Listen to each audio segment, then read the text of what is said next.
Now to Zimbabwe.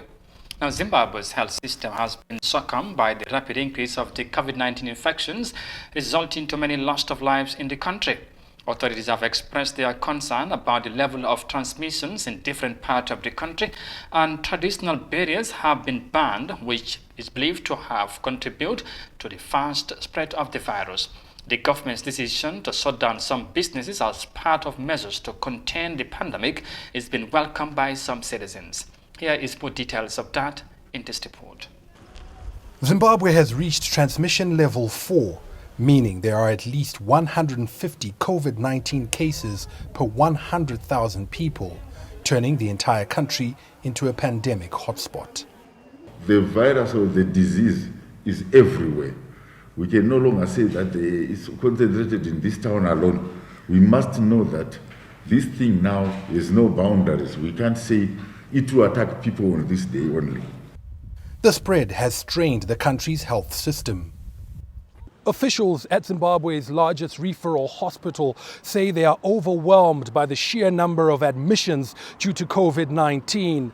A government official raised concerns that unless the number of infections is brought under control, facilities here and elsewhere could be overwhelmed. As cases rise, so too have the number of deaths due to COVID-19. Burials are believed to be spreading the disease, and so a ban on intercity travel for funerals has been imposed. Meanwhile, most businesses are shut and non-essential workers housebound under a 30-day lockdown, which despite its impact on livelihoods is seen as vital. When we say it's a pandemic, it means it's an emergency. So we have to prioritize for our lives. Of course, hunger is something else, but this condition is not for fun, and it's real. We have to, to follow the regulations and the rules so that we save our lives. Because of course, hunger we can always, strive. We can find other ways to survive, but with COVID, you can't. Some people here are now pinning their hopes on vaccines, which the country is set to receive in February. With the vaccine that we are going to receive, I think the cases will come down. Yes, the cases will come down. Will definitely come down with the vaccines that we are going to receive.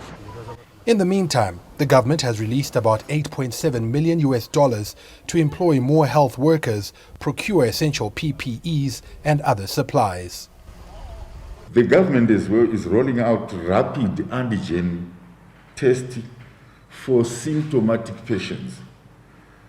And this will go a long way in decongesting our emergency rooms and improving the triaging process.